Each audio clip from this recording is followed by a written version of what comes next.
55 से 60 जिला मजिस्ट्रेट की टीम्स थी और संबंधित राज्यों के माननीय मुख्यमंत्री महोदय भी थे। राष्ट्रीय स्तर से सचिव महोदय और मंत्रीगण भी वहाँ पर थे। मूल जो उद्देश्य था इस विषय का ये था कि अनेक क्षेत्रों के अंदर, भारत के अंदर कहाँ पर क्या क्या एक्टिविटीज़ हुई हैं, साथ ही साथ लोकल परिस्थिति को देखते हुए क्या क्या नवाचार हुए हैं, उसके संबंध में जो राज्य स्तर पर और जिले स्तर के ऊपर इम्प्लीमेंट कराए गए हैं। इसके अंदर कुछ डीएम्स को बोलने का मौका भी दिया गया। राजस्थान की तरफ से बीकानेर जिले ने अपना पक्ष रखा और उन्हें पूरे राजस्थान की तरफ से क्या क्या एक्टिविटीज़ हुई उसके संबंध में बताया। जो एक्टिविटीज़ राजस्थान के अंदर हुई हैं उसके अंदर चाहे वो कॉन्टैक्ट ट्रेसिंग की हो, चाहे टेस्टिंग की हो, चाहे ट्रीटमेंट फैसिलिटीज़ की हो, चाहे ग्रामीण क्षेत्र के अंदर क्या क्या कार्रवाई की गई उस संबंध में हो, उस संबंध में बातचीत हुई। उसके बाद माननीय प्रधानमंत्री महोदय के उद्बोधन के अंदर उन्होंने कुछ पॉइंटर्स हमारे को बताए, जो कि उन्होंने कहा कि यदि हम इसको इम्प्लीमेंट करते हैं तो उससे और हमारा जो कोरोना कंट्रोल है और बेटर हो सकेगा। इसमें एक बड़ा महत्वपूर्ण पॉइंट था कि हमें कोशिश करनी चाहिए कि ग्रामीण क्षेत्र में जैसे कोरोना फैला हुआ है तो हमें कोशिश करनी चाहिए कि हम अधिक से अधिक गाँव को कोरोना मुक्त बना सकें। जैसे स्वच्छ भारत मिशन के अंदर हमने खुले में शौच से मुक्त गांव बनाए थे, वैसे ही कोरोना मुक्त गांव बनाए जाने के लिए मेहनत करनी चाहिए। इस संबंध में भी हम डायरेक्शंस आगे जारी करवाएंगे। साथ ही साथ आने वाला जो समय है उसके अंदर थर्ड वेव के अंदर ये संभावना है कि जो यंग लोग हैं और जो बच्चे हैं उनके लिए ये लहर घातक हो सकती है। तो उस संबंध में उन्होंने ये कहा कि हमें कोशिश करनी चाहिए कि हर एक ज़िले के अंदर और हर एक ब्लॉक मुख्यालय के ऊपर हमारे पास पीडियाट्रिक के बच्चों की जो केयर है उसकी व्यवस्था होनी चाहिए।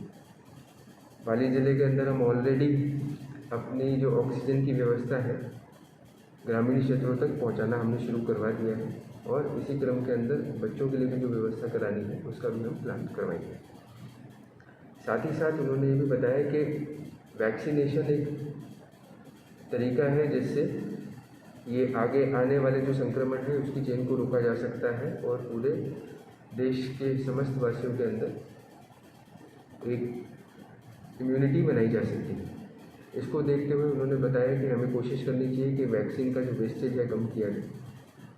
पाली ज़िले के अंदर भी हम लोग वैक्सीनेशन के अंदर आगे ज़ोरों शोरों से आगे बढ़ा रहे हैं और कोशिश कर रहे हैं कि अधिक से अधिक लोग जितना वैक्सीन आ रहा है उस वैक्सीन लगाएं और वैक्सीनेशन वेस्टेज जो है बेयर मिनिमम उस दिशा के अंदर कार्रवाई हम करवा रहे हैं। साथ ही साथ उन्होंने कहा कि जो हमारा प्लान है वो प्लान इस हिसाब से होना चाहिए कि अनेक क्षेत्रों के अंदर क्या क्या स्थिति है, चाहे वो पॉजिटिव के केसेस हो, चाहे डेथ का रेट हो, चाहे संक्रमण के फैलने का रेट हो, उसको देखते हुए हमारे को डेटा वाइज एनालिसिस करना चाहिए और उसके अकॉर्डिंगली जहाँ पर संक्रमण ज़्यादा फैला हुआ है वहाँ पर ज़्यादा सख्ताई होनी चाहिए, जहाँ पर संक्रमण कम हो रहा है वहाँ कोशिश होनी चाहिए कि संक्रमण आगे ना फैले। इसको देखते हुए जैसा हमारे यहाँ पर भी राज्य सरकार के निर्देश भी दिए गए हैं कि माइक्रो कंटेनमेंट स्ट्रैटेजी हम अपनाते हैं। मूल रूप से लॉकडाउन लगा हुआ है और इसके ऊपर जो भी क्षेत्र जहाँ पर ज़्यादा केसेस होते हैं वहाँ पर हम माइक्रो कंटेनमेंट जोन बनाते हैं, वहाँ पर रिस्ट्रिक्शंस और ज़्यादा अधिक रूप में लगाते हैं। जहाँ पर संक्रमण नहीं फैला हुआ वहाँ पर हम कोशिश करते हैं कि लगातार हमारे यहाँ पर डोर टू डोर सर्वे होता रहे और वहाँ तक टेस्टिंग होती रहे कि कोई भी केस है वो हमारे यहाँ से छूटे नहीं। इस सब के बाद उन्होंने मोटिवेट किया कि जो